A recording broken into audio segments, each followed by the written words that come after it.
G'day guys, it's Dave here from New Zealand Outdoor Blades, and I hope you're having a fantastic day today. Please feel free to like, comment and subscribe. It does help out my channel a ton, but more importantly, I'm enjoying and learning a lot talking to people all over the world about my various hobbies, which include hunting rifles, hunting knives, calibers, outdoor gear in general.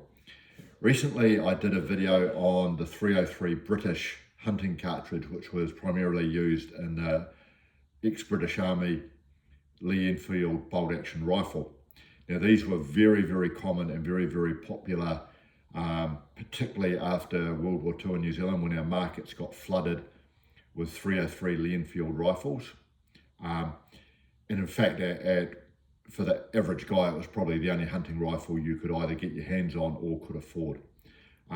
Not only did they have over 100,000 of these rifles at the time in New Zealand in the 1950s, but the market was also flooded with 303 ammunition, which was primarily government issued military ammunition, which is full metal jacket. So they weren't the expanding soft points such as this one here. This was a full metal jacket, 174 grain projectiles designed to go to war with.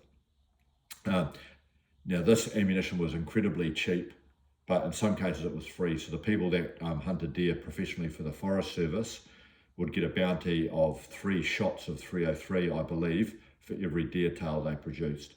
So effectively it was free for them. But they weren't very good for killing deer because it was a full metal jacket.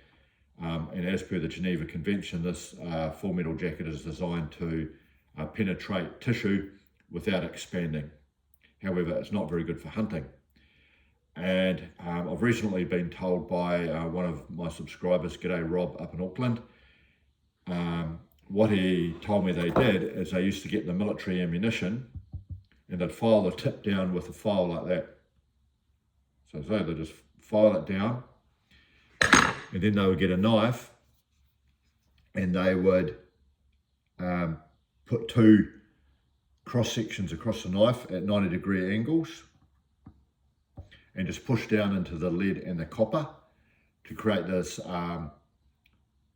cut in the projectile, and this basically turned it into a expanding soft point. It wasn't particularly scientific. I'm sure at times if this wasn't done correctly, it may have created some accuracy issues or potentially even impacted on the integrity of the projectile itself. However, this was commonly done and it commonly worked. One other tip that I heard was done in the old days is they used to get a drill with a very fine drill bit and just drill a hole in the end of the military ammunition to create a type of hollow point. So that's what I've been told they did. If you actually try that yourself, I would love to hear from you. And this is one of the reasons that military calibers tend to be very popular for hunting, is because they're cheap, they're readily available, and there's often a source of very, very cheap military style ammunition for it. So if you've got any experience doing this, I would love to hear from you. But otherwise, have a fantastic day. Cheers.